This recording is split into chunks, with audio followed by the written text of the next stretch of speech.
বর্তমান সরকারকে নিঃশর্তভাবে ক্ষমা প্রার্থনা করে পদত্যাগ করতে হবে। এই পদত্যাগ ছাড়া নতুন কোনো রকমের ব্যবস্থা আমরা যেতে পারবো না।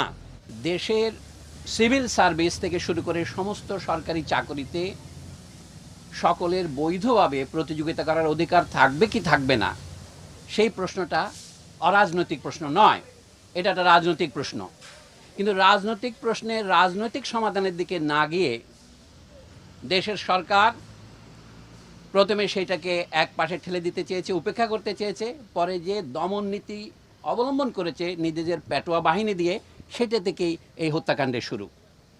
আমরা প্রথমেই পরিষ্কার করে বলতে চাই, এই হত্যাকাণ্ড রাষ্ট্রীয় মদতে হয়েছে, রাষ্ট্রীয় বাহিনীর দ্বারা হয়েছে এবং রাষ্ট্রীয় বাহিনীর সহযোগীদের দ্বারা হয়েছে, যাদেরকে আমরা বলতে পারি প্রাইভেট বাহিনী।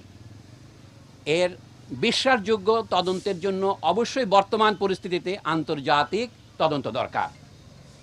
আমরা আমাদের নিহত, আহত, গুম হওয়া এবং নির্যাতিত জাতীয় জনগণের পক্ষ থেকে সেই দাবিকে অকুণ্ঠ সমর্থন জানাই।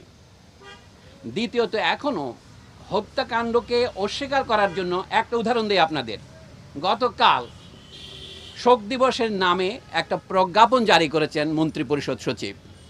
সেখানে দেখবেন নিহত এবং আহতদের জন্য শোক পালনের জন্য কালো ব্যাজ পরিধান করতে বলেছেন।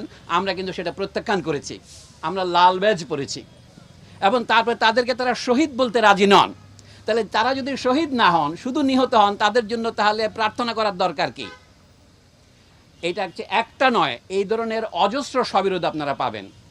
সরকার এখন এই হত্যাকাণ্ডকে জায়েজ করবার জন্যে যে অজুহাত ব্যবহার করছেন, যে তারা মেট্রো রেল স্টেশনে হামলা করেছে, সেতু ভবনে হামলা করেছে, অথবা বাংলাদেশ টেলিভিশন ভবনে হামলা করেছে। আমাদের জ্ঞানী বিশ্লেষকরা, যেমন ব্রিগেডিয়ার জেনারেল শাকাওয়াত হোসেন, তার পরিষ্কার করেছেন এইগুলিকে বলা হয় কি পয়েন্ট ইনস্টলেশনস, কেপিআই। এগুলি রক্ষার জন্য সরকার কোনো পূর্ব ব্যবস্থা গ্রহণ করেনি, অথবা করলেও যথাযথ ব্যবস্থা গ্রহণ না করার ফলে এর দায় কে বহন করবে? তাদেরকেই বহন করতে হবে। কেপিআই, কি পয়েন্ট ইনস্টলেশন, এখন বোধহয় বাংলাদেশে 200-র উপরে আছে।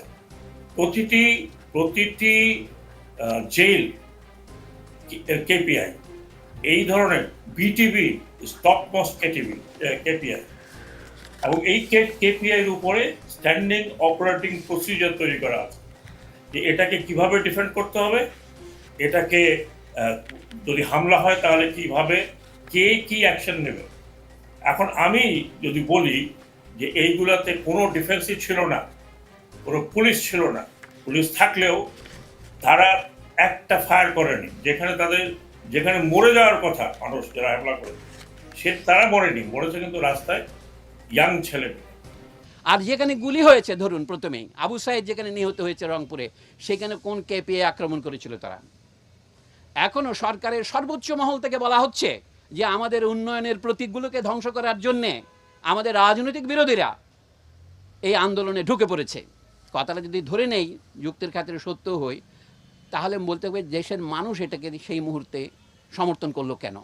ধরুন মিরপুর 10-এ অথবা অন্যান্য যে মেট্রো রেলে আক্রমণ করলো কেন? আমাদের দেশের অথবা যে কোনো ঔপনিবেশিক দেশের ইতিহাসের সাথে যারা পরিচিত, এমনকি ইউরোপের দেশের ইতিহাস যারা পরিচিত, তারা জানেন মানুষ যাকে ক্ষমতার দম্ভের প্রতীক মনে করে সেটাকে হামলা করে। সরকারের লেজিটিমেসির একমাত্র দাবি হচ্ছে, বৈধতার একমাত্র দাবি হচ্ছে আমরা উন্নয়ন করেছি গত 1.5 দশকে। আইয়ুব খান সাহেবের 1 দশক ছিল, এখন শেখ হাসিনার 1.5 দশক হয়েছে। এই উন্নয়নকে মানুষ যে প্রত্যাখ্যান করেছে, সেটা দেখা যায় ঢাকা শহরের সমস্যাটা কী ছিল?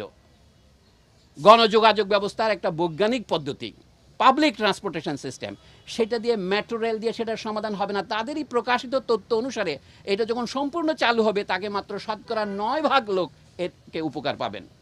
কাজে এইটাকে প্রতীকী করে দেশের সমস্ত বাজেটের টাকাকে এক খাতে নিয়ে যাওয়া, এই ম্যান্ডেট কে দিয়েছে?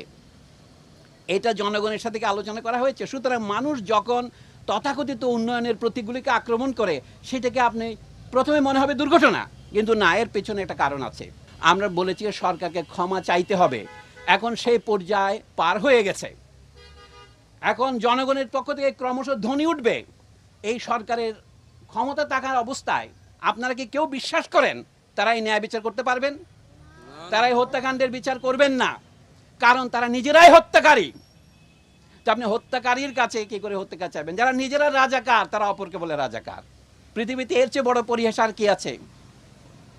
মানে যারা খুনি তারা আজ আমাদের বলে খুনি, যারা বিশ্বাসঘাতক তারা আমাদের বলে বিশ্বাসঘাতক। ক্ষমতার সর্বোচ্চ কেন্দ্রের চারদিকে তো রাজাকাররা বসে আছে, এবং যে ছাত্র যারা 2000 সনের পরে জন্মগ্রহণ করেছে তাদেরকেও তারা রাজাকার বলছেন। আমরা এখানে দাঁড়িয়েছি শুধুমাত্র যারা নিহত হয়েছে তাদের আত্মার মাগফিরাতের জন্য নয়, যারা বেঁচে আছে তাদের আত্মার মাগফিরাতের জন্য। আমাদের মাগফিরাত হচ্ছে, মাগফিরাতের মূল কথা হচ্ছে ক্ষমা, আল্লাহর কাছে ক্ষমা চাওয়া। আল্লাহ গফুরুর রহিম। এবং যারা নিহত এবং আহত এবং যারা নির্যাতিত, এখন নিপীড়িত এবং যারা পলাতক, আমরা তাদের প্রতিকার চাই। এবং তাই প্রতিকার সম্ভব হবে যখন দেশের সমগ্র জনগণ ওদের মতোই বেরিয়ে আসবে। বলা হচ্ছে এটা শুধু ছাত্র যুবকদের আন্দোলন, আসলে এটা ছাত্র যুবকদের আন্দোলন নয়, এটা সারা দেশের আন্দোলনে পরিণত হয়েছে এবং পরিণত হতে চলেছে। আন্দোলন বন্ধ হয় নাই, আন্দোলন বন্ধ হবে না। আমরা আজকে শিক্ষক হিসেবে দাঁড়িয়েছি, কিন্তু আমরা শিক্ষকতার বাইরেও আমাদের সামাজিক ভূমিকা আছে। আমরা তো ভোটারও বটেই। এবং সবচেয়ে আমি একটা আত্মসমালোচনা করব, আমরা আমাদের যথাযথ ভূমিকা পালন করিনি। একটা কথা আপনাদের বলি, আমাদের একটা ধারণা ছিল বেসরকারি বিশ্ববিদ্যালয়ের ছেলে মেয়েগুলো ফার্মের মুরগি, ওরা রাজনীতি করে না, এটা ঠিক, ওদেরকে রাজনীতি করতে দেওয়া হয় না, উৎসাহিত করা হয় না। আজকে আমরা অবাক হলাম যখন সরকারি বা পাবলিক বিশ্ববিদ্যালয়গুলিতে সরকারি বাহিনীর হামলার ফলে সাধারণ ছাত্ররা জেগে উঠলো তাদের বিরুদ্ধে। তারা যখন পরাজয়ের মুখে, তখন তাদেরকে সরিয়ে নিয়ে রাষ্ট্রীয় বাহিনী ঢুকিয়ে দেওয়া হলো, এবং তখনই দেখা গেলো আন্দোলন ছড়িয়ে পড়লো। শুধু কি ঢাকার প্রাইভেট বিশ্ববিদ্যালয়গুলিতে না, সারা দেশেতে ছড়িয়ে পড়লো।